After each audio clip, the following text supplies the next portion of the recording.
Size జీరోతో పెరిగిన బరువుతో Sweety Anushka చాలానే మూల్యం చెల్లించుకోవాల్సి వచ్చింది. ఓ రకంగా స్వీటీ కంటే బాహుబలి 2 నిర్మాతలు మరింత చేతి సమురు వదిలించుకోవాల్సి వచ్చిందని వార్తలు వచ్చాయి. బాహుబలి 1లో ఉన్నంత స్లిమ్గా బాహుబలి 2లో కనిపించలేదన్న విషయాలు వచ్చాయి. అయితే అదంతా గతం. ప్రస్తుతం స్వీటీ స్లిమ్ అయిపోయి కనిపిస్తుంది. అబ్బో స్వీటీ మరీ ఇంత సన్నబడిందా అంటూ కుర్రకారు కామెంట్లు కూడా చేస్తున్నారు. అయితే స్వీటీ ఇంతలోనే అంత స్లిమ్ అవడం మాట అలా ఉంచితే, వాస్తవానికి అనుష్క డ్రమ్ములో ఉన్నప్పుడే షూట్ చేసిన ఫుటేజ్ చూసిన వాళ్ళు తెరపై చూసి అవక్కయ్యారు. అయితే అక్కడ అంత మార్పు కనిపించడం వెనక నిర్మాతలు బోలెడంత ఖర్చు చేశారని జక్కన చెప్పారు.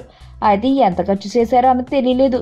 స్వీటీని సినిముగా రాజ్ కుమార్ లాగా మార్చేసేందుకు Shah Rukh Khan Red Chillies VFX team అహోరాత్రుడు శ్రమించిందట.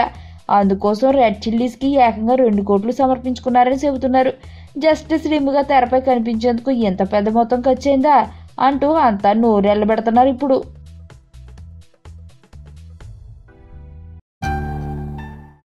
నా పేరు ధనుష్ రిషి. అందరూ ముద్దుగా దరి దరి అని పిలుస్తుంటారు. దేవుడికి నా పైన ఉన్న క్లారిటీ, నా బ్యాడ్ లక్ ఉన్న గ్రావిటీ నాకు చిన్నప్పుడే అర్థమైంది.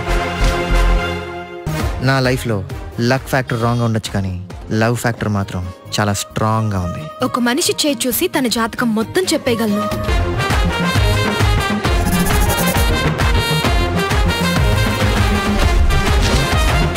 Coming soon.